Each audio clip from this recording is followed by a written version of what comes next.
শরীরটা একদম পচে গেছে, হাত দিয়ে উঠাইলে মানে উঠে যায় চামড়াগুলা।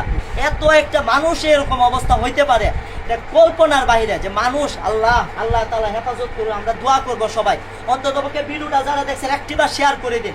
কারণ আপনি একটু লাইক কমেন্ট করুন, শেয়ার করে দিন, মানুষের কাছে ছড়িয়ে দিন, ধনবান ব্যক্তিদের কাছে ছড়িয়ে দিন, যাতে কেউ একজন দায়িত্ব নিতে পারে ওনার চিকিৎসা।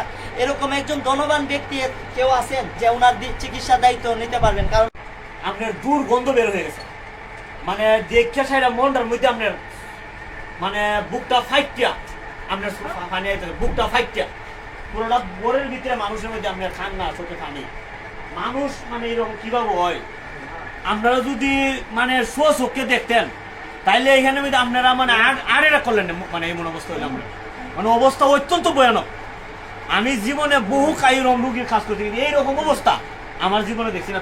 তুমি কিটা দেখছো? আল্লাহ আল্লাহ হেফাজত করুন। চিকিৎসার অভাবে একমাত্র এই শরীরটা পচে গেছে, আর কোনো কারণ নাই।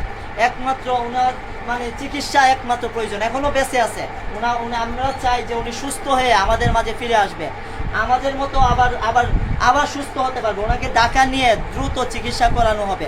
কালকে মনে হয় ওনারা যাবে চিকিৎসা করানোর জন্য। আপনারা যারা ভিডিওটি দেখছেন, অন্ততপক্ষে আপনারা যে যতটুকু পারেন ওনার চিকিৎসার জন্য আপনি সহযোগিতা করবেন। ডাইরেক্ট ওনার নাম্বারে দিব, ওনাদের নাম্বারে ইমো নাম্বার দেওয়া হবে। ইমোতে আপনারা ইমো এবং বিকাশ নাম্বার দেওয়া হবে।